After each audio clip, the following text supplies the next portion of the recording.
Et coucou les amis, c'est la vidéo du vendredi en confinement. Voilà, mon message d'aujourd'hui, je vais prendre l'exemple de mes cheveux.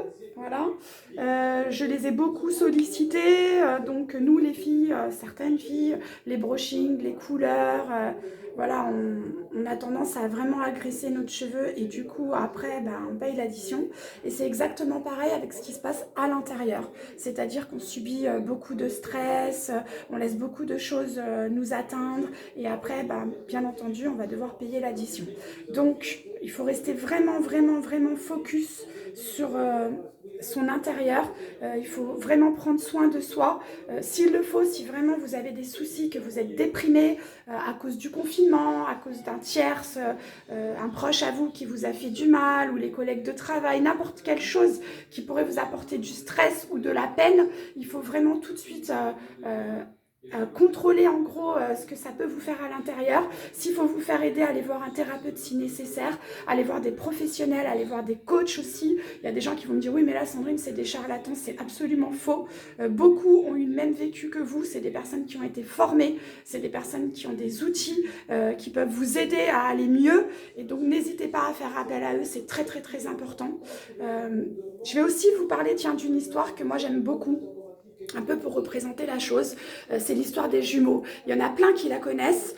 C'est une histoire qui se passe aux États-Unis. Il y a deux frères qui ont eu le même père. C'était un père très violent, qui était dans la drogue. Et donc sur les deux frères qui étaient des jumeaux, il y en a un qui a terminé comme son père en prison dans la violence, la drogue, et l'autre qui a été un chef d'entreprise d'une entreprise très prospère. Et quand les journalistes américains les ont interviewés tous les deux, et là c'est vraiment connu au niveau mondial parce que c'est hallucinant, c'est la même réponse et ça n'a pas eu la même débouchée. Ils ont répondu aux journalistes, qu'est-ce que vous vouliez que je fasse avec un père comme ça, j'avais pas le choix.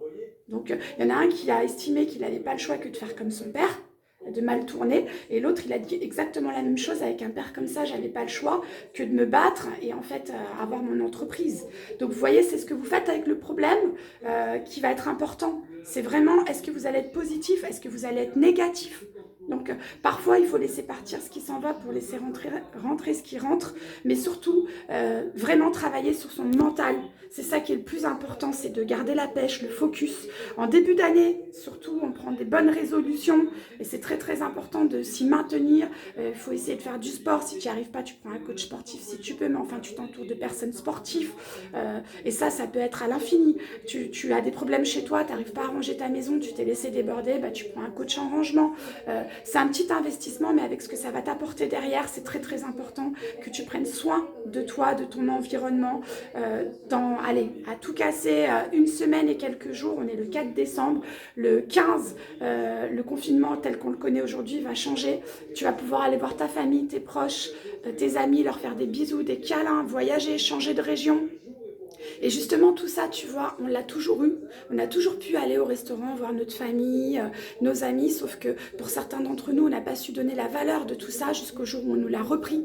On nous a dit, tu vois, là, t'es en confinement, tu peux plus sortir, tu peux plus voir tes amis, tu peux plus voir ta famille. Donc surtout, au moment où vous allez retrouver tout ça, dites merci. Dites merci à la vie et chérissez-le à l'intérieur et n'oubliez jamais ce qui s'est passé pour qu'à partir de ce jour, vous arrêtiez de vous plaindre. On vit dans un monde d'abondance, on est dans un pays où on a énormément d'abondance. Il y a plein de gens qui sont autour de nous, qui peuvent nous apporter de l'amour, de l'aide. On est une société avec tellement d'abondance et on ne sait même pas le voir, on ne sait même pas dire merci. Donc voilà, la majorité des personnes, ils vivent dans trois mondes en fait. Il y a le monde de la victime, celui du sauveur et celui du bourreau. À partir du moment où vous allez plus être dans aucun des trois, je peux vous garantir que vous allez retrouver l'équilibre. Donc n'hésitez pas, vraiment n'hésitez pas à vous faire aider si nécessaire par des professionnels pour vous retrouver avec vous-même, pour changer les choses qui ne vont pas. Mais surtout, restez focus dans votre tête, ayez un mental de battant, de gladiateur et dites-vous, voilà, la vie est belle, elle est merveilleuse, parce que c'est clair que je ne vais pas cautionner ça. Si vous commencez à dire que tout le monde est négatif, voilà, vous allez attirer que des personnes négatives. Si par contre vous vous dites qu'il n'y a que des gens merveilleux autour de vous, croyez-moi, vous allez attirer l'abondance et les gens merveilleux autour de vous. Donc là, moi, personnellement, je vous fais des milliards et des milliards et des milliards de bisous. Je vous envoie tout plein de bonnes ondes. Je vous aime très, très, très, très fort. Je vous dis à la semaine prochaine. Et on sera presque à la fin du confinement. Et après, ça va être merveilleux. Regardez un petit peu ce que j'ai posté avec l'avion, là, où ils font tous la fête. Enfin, voilà, il faut vraiment après apprécier tout ce qu'on a. Donc moi, je vous dis à la semaine prochaine. Je vous fais un gros, gros, gros bisou, mes amis. Ayez la force, le courage. Et croyez-moi, tout va bien se passer. Bisous, bisous. À la semaine prochaine.